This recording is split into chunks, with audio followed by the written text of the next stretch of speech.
네, 안녕하세요. 경매신 저자 무리옥션의 이성용 대표입니다. 오늘 제가 이제 짜투리 시간을 내서 여러분들께 또 이제 꿀팁을 드릴 수 있는 강의는 명도와 관련된 주제입니다. 우리가 이제 경매라는 것은 이제 우리가 경매라는 제도를 통해서 부동산을 낙찰을 받았을 때는 어쩔 수 없이 현재 점유자, 살고 있는, 점유하고 있는 점유자와의 어떤 명도의 어떤 숙명적인 어떤 이제 시간이 다가오게 되죠. 현재 살고 있는 사람으로부터, 점유하고 있는 사람으로부터 내가 다시 부동산을 인수 받아야 되잖아요. 그쵸? 무슨 말인지 이해가 되시죠?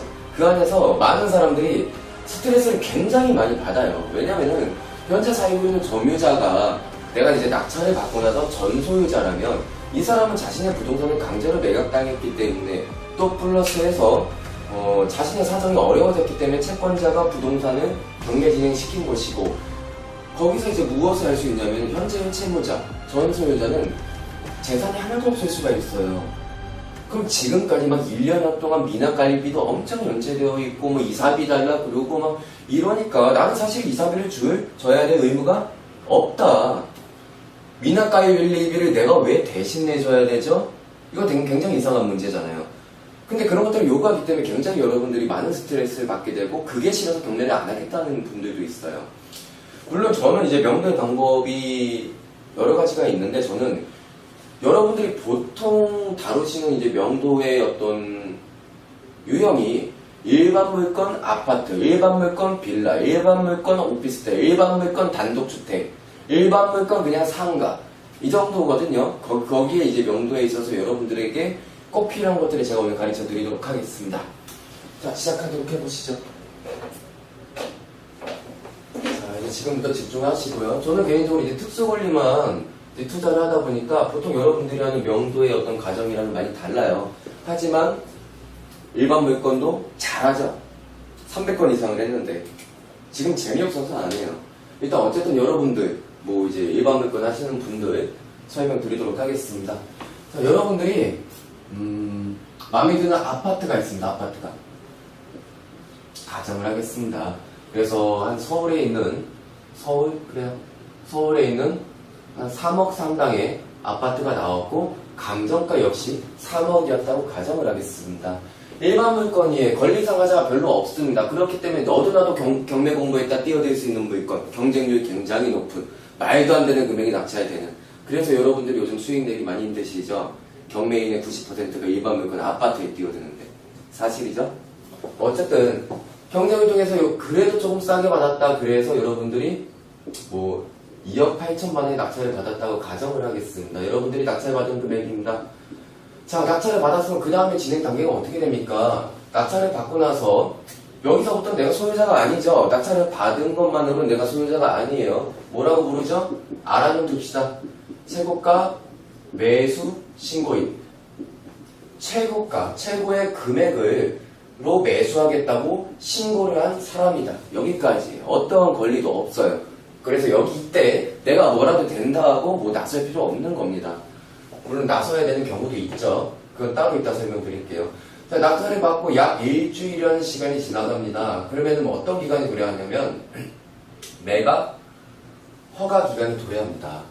자, 낙찰을 받고 나서 이게 정상적으로 이제 채권자의 경매 신청을 통해서 낙찰자가 생겼고, 채권자가 경매 신청한 이유는 자신의 채권 금액을 배당받기 위해서겠죠. 첫 번째로 이 사람이 낙찰받은 금액을 통해서 경매를 신청한 채권자가 배당을 받을 수 있는지 없는지부터 먼저 따져보아야 될 것입니다. 그렇죠? 판사라면.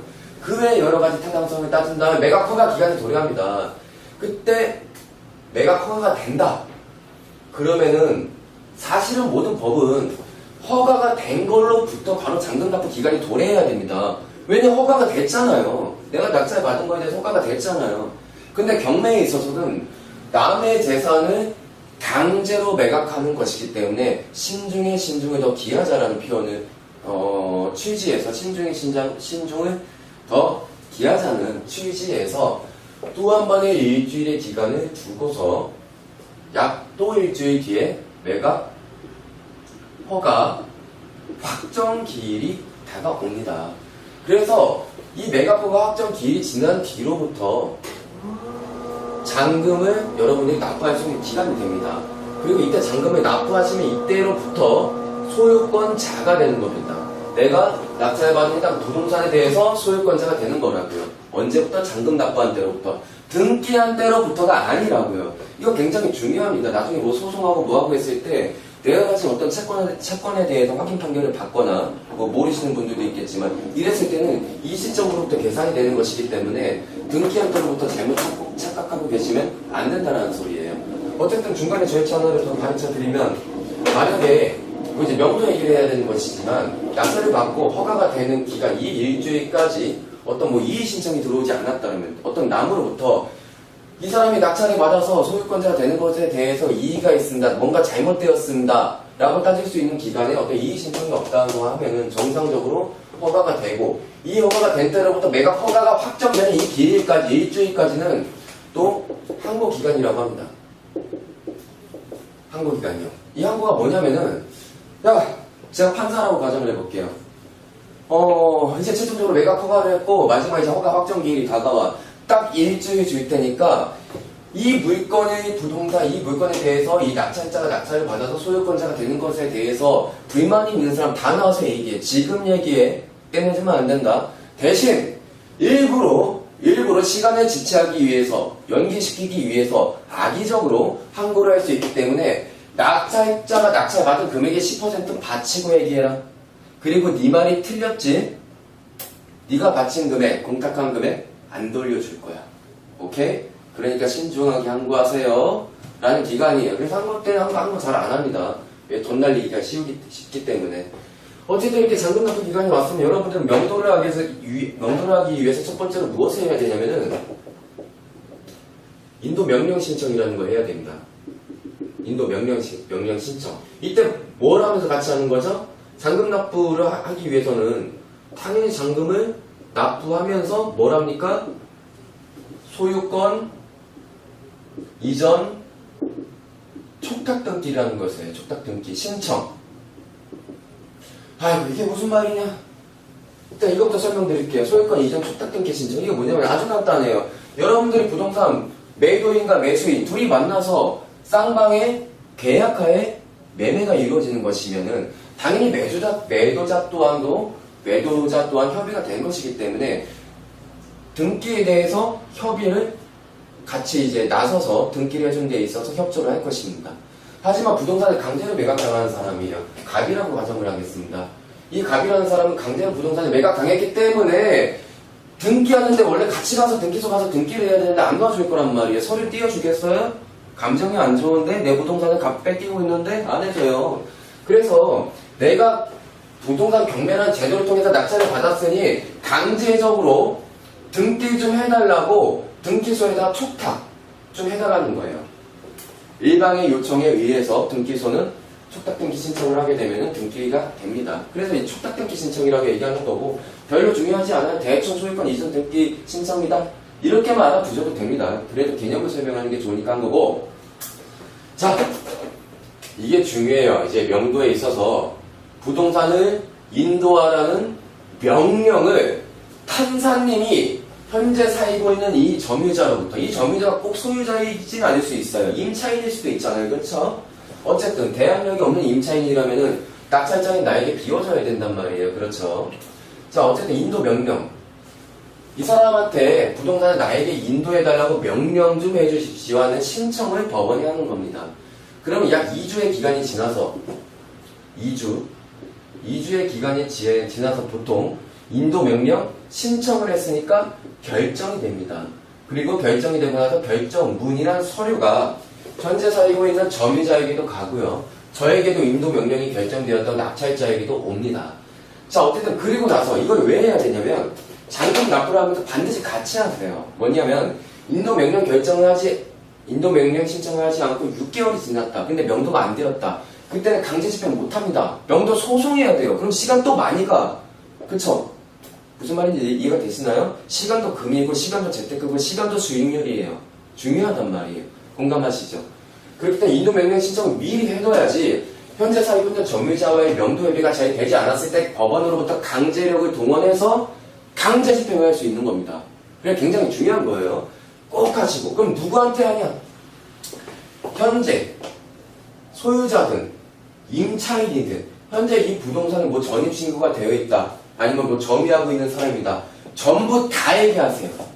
전부 다에게. 뭐 선순위 임차인으로서 보증금을 내가 내줘야지만 부동산에 내가 인도받을 수 있는 것. 그러면 선순위 임차인에게는 권리가 있잖아. 그럼 아직 나가지 않을 수 있는 권리가 있는 거죠. 이런 사람들을 상대로는 인도명령 신청이 안 받아들여져요. 타당한 이유가 없기 때문에. 왜냐하면 임차인도 돈 받고 나가야 될 권리가 있기 때문에. 그 외에 불특정 다수 누구든지 점유를 하고 있는 형태를 보이고 있다고 하면은 전부 다 그 점유자를 상대로 인도명령 신청서를 각각 다 집어넣는 거예요. 근데 이게 복잡하다 그러면 그냥 법무사에 맡기세요. 한 15만 원밖에 안 해요. 무슨 말인지 이해가 되시나요? 그러니까 비용으로 써버리는 겁니다. 편하게 가자고요. 중요하지 않은 거로부터 뭐 꼼꼼하게 신경 쓰는 거 별로 도움 안 된다고 봅니다. 중요한 포인트만 잡고 가시는 게 더 중요하다고 생각이 듭니다. 어쨌든 이렇게 인도명령 결정이 되고 이렇게 결정이 되고 나서 자금 납부하고 나서 어떻게 하느냐. 저 같은 경우에는 현재 살고 있는 이 부동산이 있죠. 이 부동산을 찾아가서 현관문에다가 적습니다. 뭐라고 적어요? 낙찰자입니다. 전화 주세요. 전화번호 010 뭐 0000 뭐 4557. 그럼 웬만하면 이제 전화가 옵니다. 왜냐면 또 인도명령 결정문까지 법원으로부터 왔잖아요. 그쵸? 강제 집행이 될 수 있다라는 이제 내용까지 암시가 되었기 때문에 전화가 와요. 이때 무엇이 문제냐? 이때부터 뭐가 문제냐? 자, 현재 점유자는 이사비를 요구할 거예요.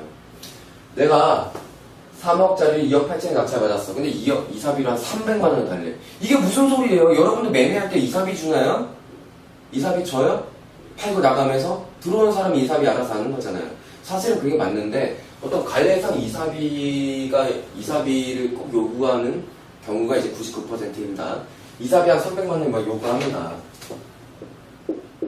근데 알고 보니까 미납된 관리비까지도 한 600만 원이 있는 거예요. 실제로 있습니다. 미납된 관리비까지. 그럼 900만 원이에요. 그러면은 나는 2천만 원 싸게 받았는데 900만 원까지 빼고 나중에 뭐하고 짜잘한 비용 빼게 되면은 뭐 재미가 하나도 없습니다. 뭐 냉장고 사고 TV 살 돈밖에 안 되는 거예요. 그러면 안 되잖아요. 나는 내 의무가 아닌데도 불구하고 이렇게 나가면 안 되는 거잖아요. 그쵸? 어쨌든 이사비 같은 경우에는 자유협상을 하는 건데 이제 요령들이 많이 필요해요. 많이 낙찰 받아 보신 분들이 잘 하시는데 일단은 첫 번째 이것만큼은 정말 억울한 겁니다. 미납관리비. 미납관리비도 이제 안 내고 나가요. 미납관리비도 안 내고 나가려고 그런다고요. 이사비 주시고요. 내가 이렇게 형편이 어려운데 무슨 관리비를 어떻게 냅니까? 라는 표현을 합니다. 그럼 이제 통곡할 노릇이죠. 근데 여러분들이 어떻게 해야 되냐면 미납관리비 같은 경우에 제가 말씀을 드릴게요. 바보같이 미납관리비를 그냥 다 주는 분들이 있어요. 피곤해갖고. 아니에요.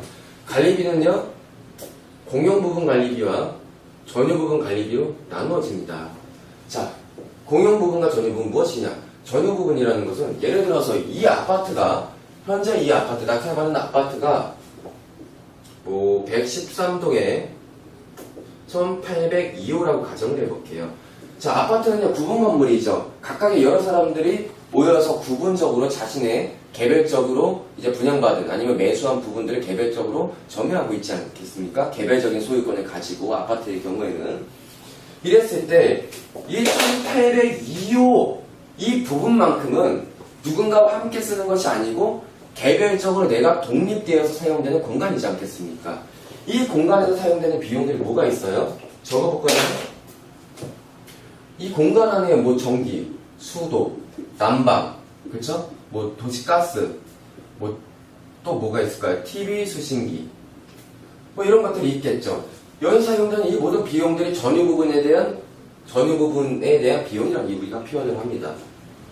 그리고 공용 부분은 뭐예요?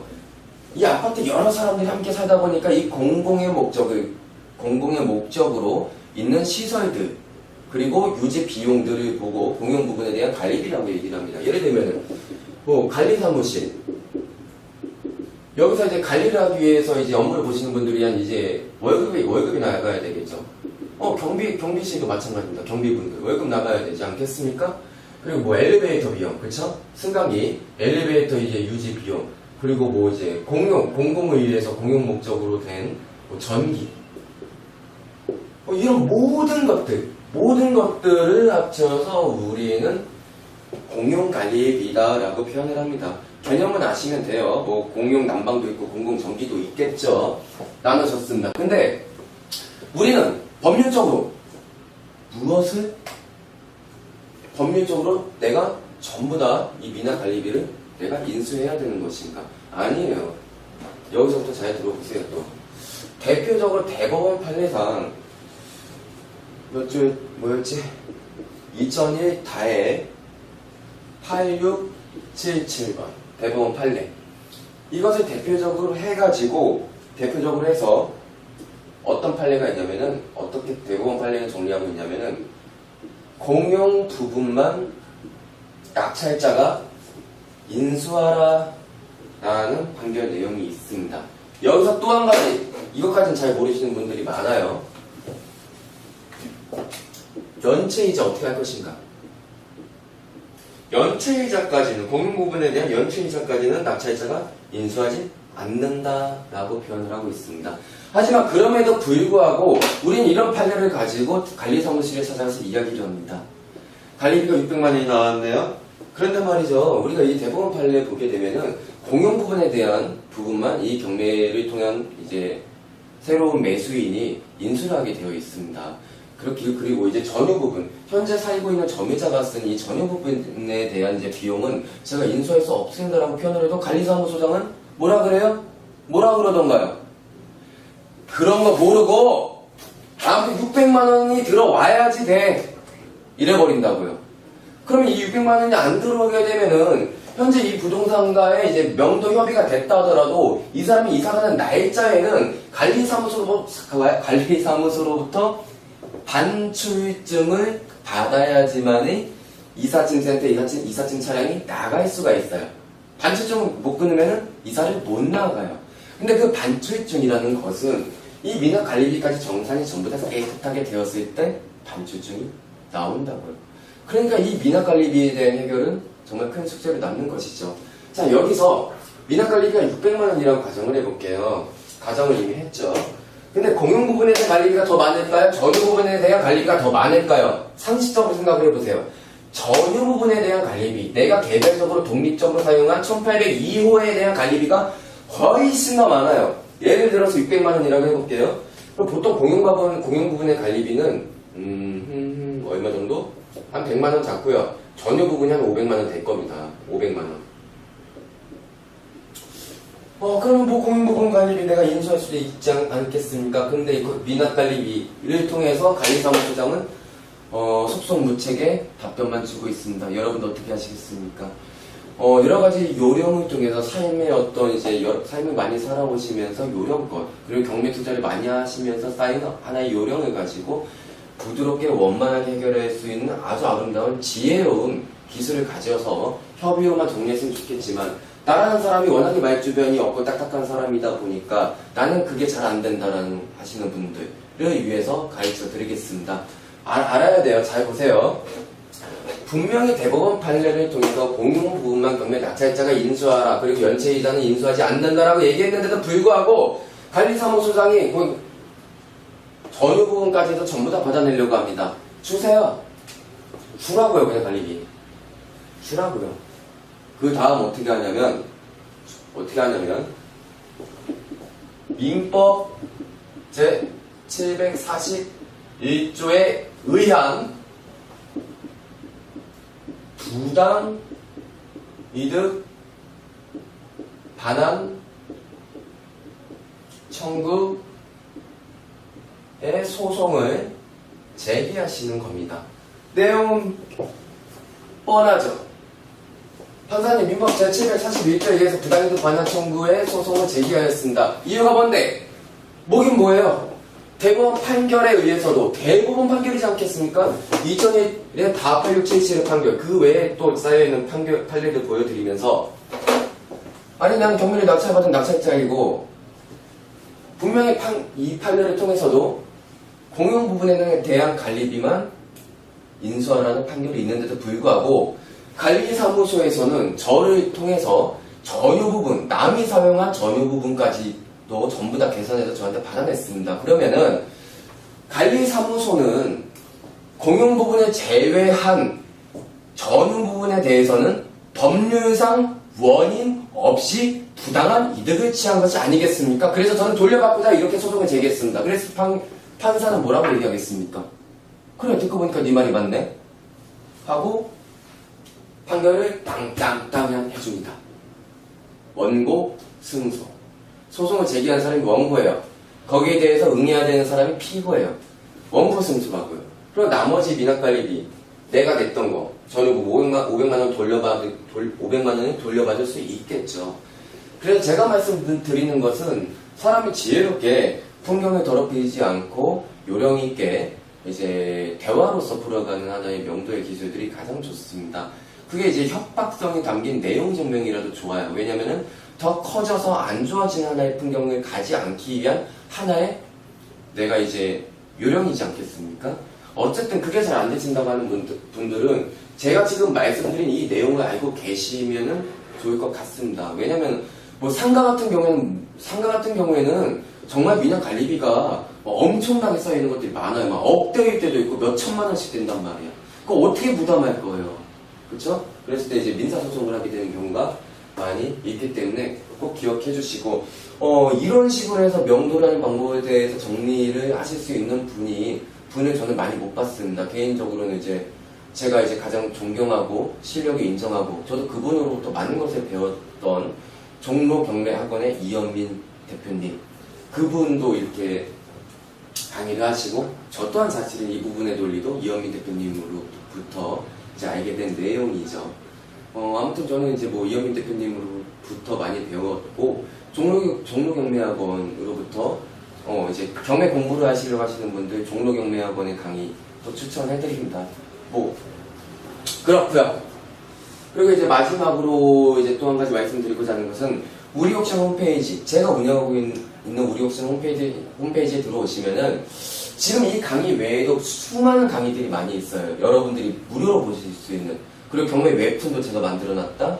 이런 것들 보시면 경매 공부 많이 하시고, 혹여나 경매 초보이거나 아니면 경매를 공부했고 특수관리도 공부했는데 내가 정말 안전하게 2배 수익을 낼 수 있는 진짜 좋은 알짜 기술을 이용해서 투자를 하기가 너무 무섭다, 경험이 없다, 아니면 내가 초보다, 이런 분들을 위해서 제가 나홀로 2배 수익이라는 상품을 만들어 놨습니다. 뭐 작년에도 한 45명 이상이 나홀로 2배 수익을 통해서 안전하게 소액 2천, 3천만 원으로 2배 수익 환급을 하셨고, 또 많은 분들이 이미 그 과정을 가고 있습니다. 이해가 안 되시죠? 제가 가지고 있는 정말 주특기 기술로만 그 사람, 고객 한 분 한 분의 투자금에 맞춰서 낙찰 받아서 어떻게 하고 어떻게 해서 소송은 이거 제기해서 이렇게 정리합니다라는 보고서를 드리고 내가 입찰을 하고 싶으면 하는 겁니다. 저는 월에 3건씩 무조건 추천해드려요. 그리고 거기에 따라서 여러분들이 이제 회원분들이 이제 많이 수익을 내고 계신데 뭐 여기서 길게 할 필요는 없을 것 같습니다. 뭐 관심 있으신 분들은 제가 이제 운영하고 있는 우리옥션 홈페이지 많이 이제 관심 가져주시고 정보들 자세하게 확인하시면 좋겠습니다. 오늘 강의는 여기까지 하겠습니다. 감사합니다. 1,000원 싸게 받았는데 900만 원까지 빼고 나중에 뭐하고 짜잘한 비용 빼게 되면은 뭐 재미가 하나도 없습니다. 뭐 냉장고 사고 TV 살 돈밖에 안 되는 거예요. 그러면 안 되잖아요. 나는 내 의무가 아닌데도 불구하고 이렇게 나가면 안 되는 거잖아요. 그렇죠? 어쨌든 이사비 같은 경우에는 자협상을 하는 건데 이제 요령들이 많이 필요해요. 많이 낙찰 받아 보신 분들이 잘 하시는데 일단은 첫 번째 이것만큼은 정말 억울한 겁니다. 미납관리비. 미납관리비도 이제 안 내고 나가요. 미납관리비도 안 내고 나가려고 그런다고요. 이사비 주시고요. 내가 이렇게 형편이 어려운데 무슨 관리비를 어떻게 냅니까? 라는 표현을 합니다. 그럼 이제 통곡할 노릇이죠. 근데 여러분들이 어떻게 해야 되냐면 미납관리비 같은 경우에 제가 말씀을 드릴게요. 바보같이 미납관리비를 그냥 다 주는 분들이 있어요. 피곤해갖고. 아니에요. 관리비는요, 공용부분 관리비와 전유부분 관리비로 나누어집니다. 자, 공용부분과 전유부분 무엇이냐? 전유부분이라는 것은 예를 들어서 이 아파트가, 현재 이 아파트, 낙찰받은 아파트가 뭐 113동에 1802호라고 가정을 해볼게요. 자, 아파트는요, 구분 건물이죠. 각각의 여러 사람들이 모여서 구분적으로 자신의 개별적으로 이제 분양받은 아니면 매수한 부분들을 개별적으로 점유하고 있지 않겠습니까? 개별적인 소유권을 가지고 아파트의 경우에는 이랬을 때 1802호 이 부분만큼은 누군가와 함께 쓰는 것이 아니고 개별적으로 내가 독립되어서 사용되는 공간이지 않겠습니까? 이 공간에서 사용되는 비용들이 뭐가 있어요? 적어볼까요? 이 공간 안에 뭐 전기, 수도, 난방, 그쵸? 뭐 도시가스, 뭐 또 뭐가 있을까요? TV 수신기, 뭐 이런 것들이 있겠죠. 여기서 사용되는 이 모든 비용들이 전유 부분에 대한 비용이라고 우리가 표현을 합니다. 그리고 공용 부분은 뭐예요? 이 아파트 여러 사람들이 함께 살다 보니까 이 공공의 목적으로 있는 시설들 그리고 유지 비용들을 보고 공용 부분에 대한 관리비라고 얘기를 합니다. 예를 들면은 뭐 관리사무실 여기서 이제 관리를 하기 위해서 이제 업무를 보시는 분들이 이제 월급이 나가야 되겠죠. 경비실도 마찬가지입니다. 경비분들 월급 나가야 되지 않겠습니까? 그리고 뭐 엘리베이터 비용, 그쵸? 승강기, 엘리베이터 이제 유지 비용, 그리고 뭐 이제 공공을 위해서 공용 목적으로 된 뭐 전기, 뭐 이런 모든 것들을 합쳐서 우리는 공용관리비다라고 표현을 합니다. 개념은 아시면 돼요. 뭐 공용 난방도 있고 공공 전기도 있겠죠. 나누셨습니다. 근데 우리는 법률적으로 내가 전부 다 이 미나 관리비를 내가 인수해야 되는 것인가? 아니에요. 여기서부터 잘 들어보세요. 또 대표적으로 대법원 판례상 뭐였지? 2001 다해 8677번 대법원 판례. 이것을 대표적으로 해서 어떤 판례가 있냐면은 어떻게 대법원 판례를 정리하고 있냐면은 공용 부분만 낙찰자가 인수하라 라는 판결 내용이 있습니다. 여기서 또 한 가지 이것까지는 잘 모르시는 분들이 많아요. 연체이자 어떻게 할 것인가? 연체이자까지는 공용 부분에 대한 연체이자까지는 낙찰자가 인수하지 않는다라고 표현을 하고 있습니다. 하지만 그럼에도 불구하고 우린 이런 판례를 가지고 관리사무실에 찾아가서 이야기를 합니다. 관리비가 600만 원이 나왔네요. 그런데 말이죠. 우리가 이 대법원 판례 보게 되면은 공용 부분에 대한 부분만 네, 안녕하세요. 경매신 저자 무리옥션의 이성용 대표입니다. 오늘 제가 이제 짜투리 시간을 내서 여러분들께 또 이제 꿀팁을 드릴 수 있는 강의는 명도와 관련된 주제입니다. 우리가 이제 경매라는 것은 이제 우리가 경매라는 제도를 통해서 부동산을 낙찰받았을 때는 어쩔 수 없이 현재 점유자, 살고 있는, 점유하고 있는 점유자와의 어떤 명도의 어떤 숙명적인 어떤 이제 시간이 다가오게 되죠. 현재 살고 있는 사람으로부터, 점유하고 있는 사람으로부터 내가 다시 부동산을 인수받아야 되잖아요. 그쵸? 무슨 말인지 이해가 되시죠? 그 안에서 많은 사람들이 스트레스를 굉장히 많이 받아요. 왜냐면은 현재 살고 있는 점유자가 내가 이제 낙찰을 받고 나서 전소유자라면 이 사람은 자신의 부동산을 강제로 매각당했기 때문에 또 플러스해서 자신의 사정이 어려워졌기 때문에 채권자가 부동산을 경매 진행시킨 것이고 거기서 이제 무엇을 할 수 있냐면 현재의 채무자, 전소유자는 재산이 하나도 없을 수가 있어요. 그럼 지금까지 막 1년 동안 미납관리비도 엄청 연체되어 있고 뭐 이사비 달라 그러고 막 이러니까 나는 사실 이사비를 줘야 될 의무가 없다. 미납관리비를 내가 왜 대신 내줘야 되죠? 이거 굉장히 이상한 문제잖아요. 근데 그런 것들을 요구하기 때문에 굉장히 여러분들이 많은 스트레스를 받게 되고 그게 싫어서 경매를 안 하겠다는 분들도 있어요. 물론 저는 이제 명도의 방법이 여러 가지가 있는데 저는 여러분들이 보통 다루시는 이제 명도의 어떤 유형이 일반 물건 아파트, 일반 물건 빌라, 일반 물건 오피스텔, 일반 물건 단독주택, 일반 물건 그냥 상가 이 정도거든요. 거기에 이제 명도에 있어서 여러분들에게 꼭 필요한 것들을 제가 오늘 가르쳐 드리도록 하겠습니다. 자, 시작하도록 해보시죠. 자, 이제 지금부터 집중하시고요. 저는 개인적으로 이제 특수 권리만 투자를 하다 보니까 보통 여러분들이 하는 명도의 어떤 과정이랑은 많이 달라요. 하지만 일반 물건도 잘하죠. 300건 이상을 했는데 지금 재미없어서 안 해요. 일단 어쨌든 여러분들 뭐 이제 일반 물건 하시는 분들 설명드리도록 하겠습니다. 자, 여러분들이 마음에 드는 아파트가 있습니다. 아파트가 가정을 하겠습니다. 그래서 한 서울에 있는 한 3억 상당의 아파트가 나왔고 감정가 역시 3억이었다고 가정을 하겠습니다. 일반 물건이 권리상하자가 별로 없습니다. 그렇기 때문에 너도 나도 경매 공부에다 뛰어들 수 있는 물건, 경쟁률이 굉장히 높은 말도 안 되는 금액이 낙찰되는. 그래서 여러분들이 요즘 수익 내기 많이 힘드시죠? 경매인의 90%가 일반 물건 아파트에 뛰어드는데 사실이죠? 어쨌든 경쟁을 통해서 그래도 조금 싸게 받았다. 그래서 여러분들이 뭐 2억 8천만 원의 낙찰을 받았다고 가정을 하겠습니다. 여러분들이 낙찰받은 금액입니다. 자, 낙찰을 받았으면 그 다음에 진행 단계가 어떻게 됩니까? 낙찰을 받고 나서 여기서부터 내가 소유자가 아니죠. 낙찰을 받은 것만으로는 내가 소유자가 아니에요. 뭐라고 부르죠? 알아는 둡시다. 최고가, 매수, 신고인. 최고가, 최고의 금액으로 매수하겠다고 신고를 한 사람이다. 여기까지. 어떠한 권리도 없어요.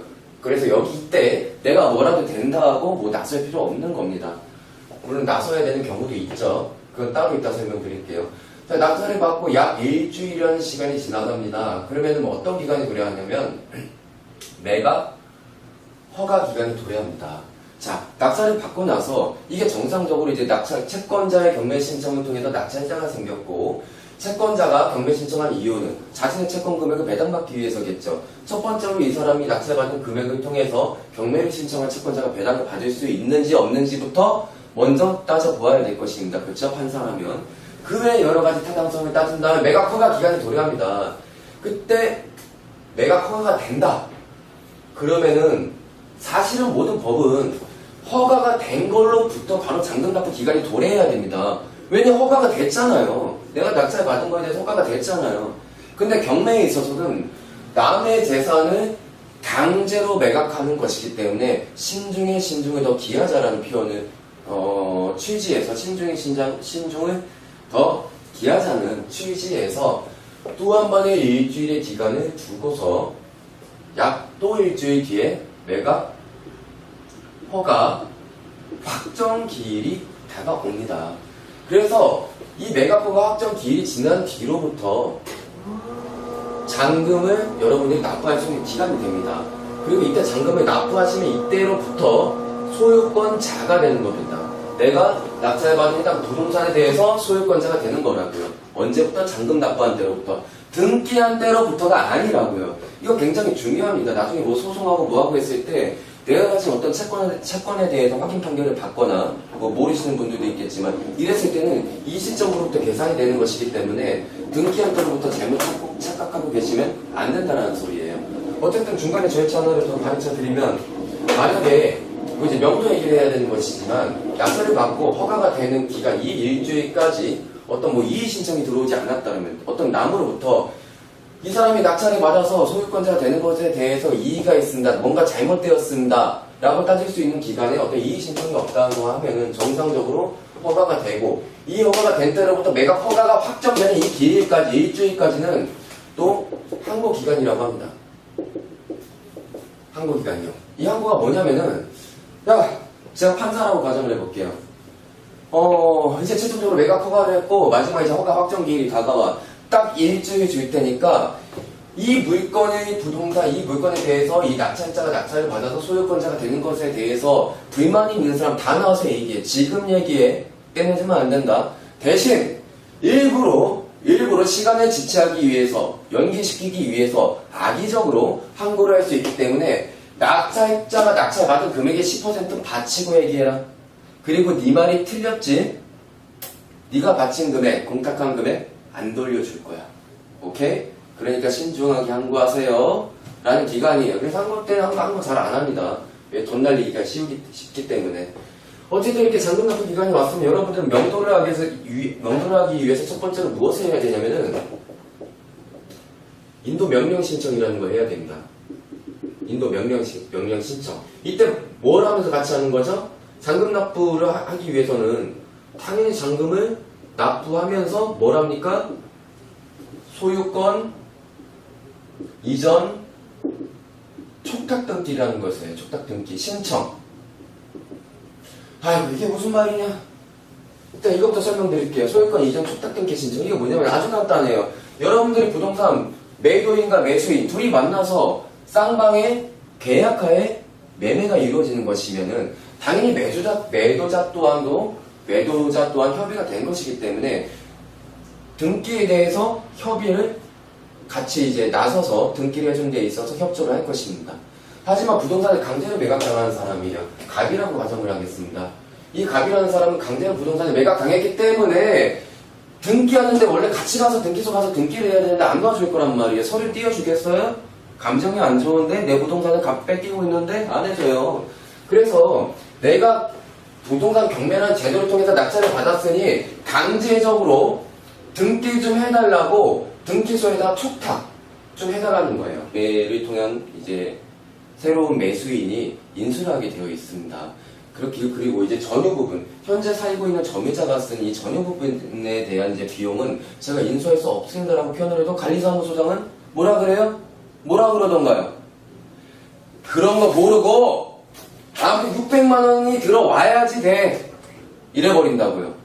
그러면 이 600만 원이 안 들어오게 되면은 현재 이 부동산과의 이제 명도 협의가 됐다 하더라도 이 사람이 이사가는 날짜에는 관리사무소로부터 반출증을 받아야지만이 이사짐센터 이사짐 차량이 나갈 수가 있어요. 반출증을 못 끊으면 이사를 못 나가요. 근데 그 반출증이라는 것은 이 미납관리비까지 정산이 전부 다 깨끗하게 되었을 때 반출증이 나온다고요. 그러니까 이 미납관리비에 대한 해결은 정말 큰 숙제로 남는 것이죠. 자, 여기서 미납관리비가 600만 원이라고 가정을 해볼게요. 가정을 이미 했죠. 근데 공용 부분에 대한 관리비가 더 많을까요? 전유 부분에 대한 관리비가 더 많을까요? 상식적으로 생각을 해보세요. 전유 부분에 대한 관리비, 내가 개별적으로 독립적으로 사용한 1802호에 대한 관리비가 훨씬 더 많아요. 예를 들어서 600만 원이라고 해볼게요. 그럼 보통 공용 부분의 관리비는 얼마 정도? 한 100만 원 잡고요. 전유 부분이 한 500만 원 될 겁니다. 500만 원. 그러면 뭐 공용 부분 관리비 내가 인수할 수도 있지 않겠습니까? 근데 이 미납 관리비를 통해서 관리사무소장은 속속 무책에 답변만 주고 있습니다. 여러분 어떻게 하시겠습니까? 여러 가지 요령을 통해서 삶의 어떤 이제 삶을 많이 살아오시면서 요령껏 그리고 경매 투자를 많이 하시면서 쌓인 하나의 요령을 가지고 부드럽게 원만하게 해결할 수 있는 아주 아름다운 지혜로운 기술을 가져서 협의로만 정리했으면 좋겠지만 나라는 사람이 워낙에 말주변이 없고 딱딱한 사람이다 보니까 나는 그게 잘 안 된다라는 하시는 분들을 위해서 가르쳐 드리겠습니다. 알아야 돼요. 잘 보세요. 분명히 대법원 판례를 통해서 공용 부분만 경매 낙찰자가 인수하라. 그리고 연체이자는 인수하지 않는다라고 얘기했는데도 불구하고 관리사무소장이 전유 부분까지도 전부 다 받아내려고 합니다. 주세요. 주라고요. 그냥 관리비. 주라고요. 그 다음 어떻게 하냐면 민법 제 741조에 의한 부당 이득 반환 청구의 소송을 제기하시는 겁니다. 내용은 뻔하죠. 판사님, 민법 제741조에 의해서 부당이득 반환 청구의 소송을 제기하였습니다. 이유가 뭔데? 뭐긴 뭐예요? 대법원 판결에 의해서도 대법원 판결이지 않겠습니까? 2001년 다 8677의 판결, 그 외에 또 쌓여있는 판례를 보여드리면서 아니 나는 경매를 낙찰받은 낙찰자이고 분명히 이 판례를 통해서도 공용 부분에 대한 관리비만 인수하라는 판결이 있는데도 불구하고 관리사무소에서는 저를 통해서 전유 부분, 남이 사용한 전유 부분까지도 전부 다 계산해서 저한테 받아냈습니다. 그러면은 관리사무소는 공용 부분을 제외한 전유 부분에 대해서는 법률상 원인 없이 부당한 이득을 취한 것이 아니겠습니까? 그래서 저는 돌려받고자 이렇게 소송을 제기했습니다. 그래서 판사는 뭐라고 얘기하겠습니까? 그래, 듣고 보니까 네 말이 맞네 하고 판결을 땅땅땅 해줍니다. 원고 승소. 소송을 제기한 사람이 원고예요. 거기에 대해서 응해야 되는 사람이 피고예요. 원고 승소하고요.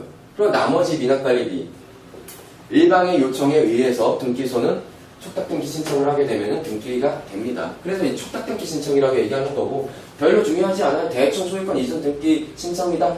이렇게만 알아두셔도 됩니다. 그래도 개념을 설명하는 게 좋으니까 한 거고.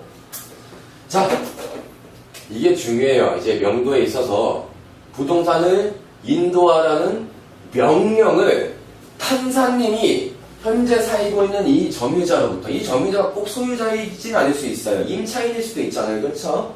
어쨌든 대항력이 없는 임차인이라면은 낙찰장이 나에게 비워줘야 된단 말이에요. 그렇죠? 자, 어쨌든 인도 명령. 이 사람한테 부동산을 나에게 인도해달라고 명령 좀 해주십시오 하는 신청을 법원에 하는 겁니다.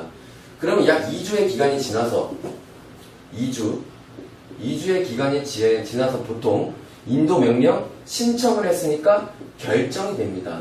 그리고 결정이 되고 나서 결정문이란 서류가 현재 살고 있는 점유자에게도 가고요. 저에게도 인도 명령이 결정되었던 낙찰자에게도 옵니다.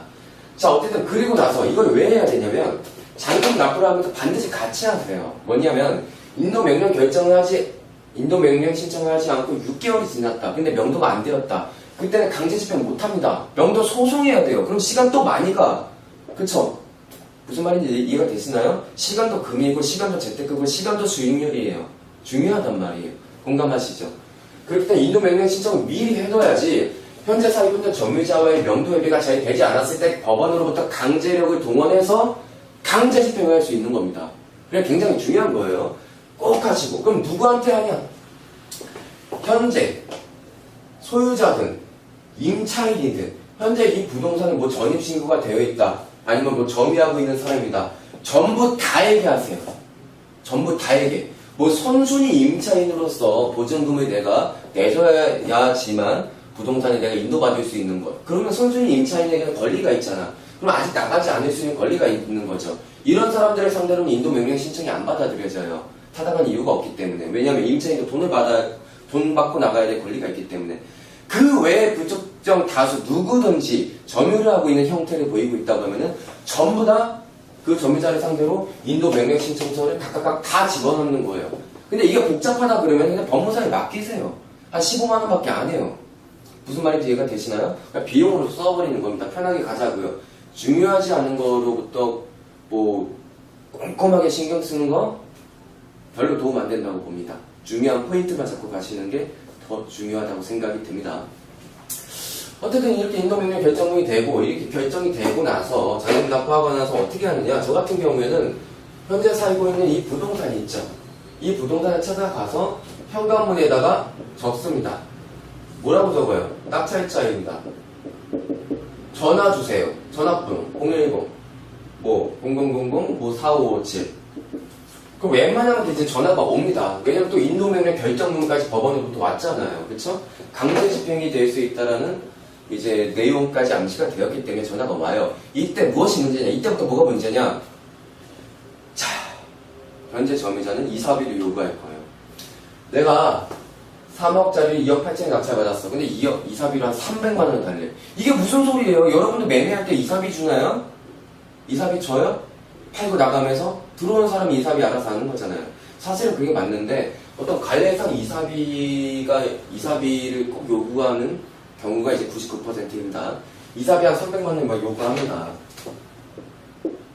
근데 알고 보니까 미납된 관리비까지도 한 600만 원이 있는 거예요. 실제로 있습니다.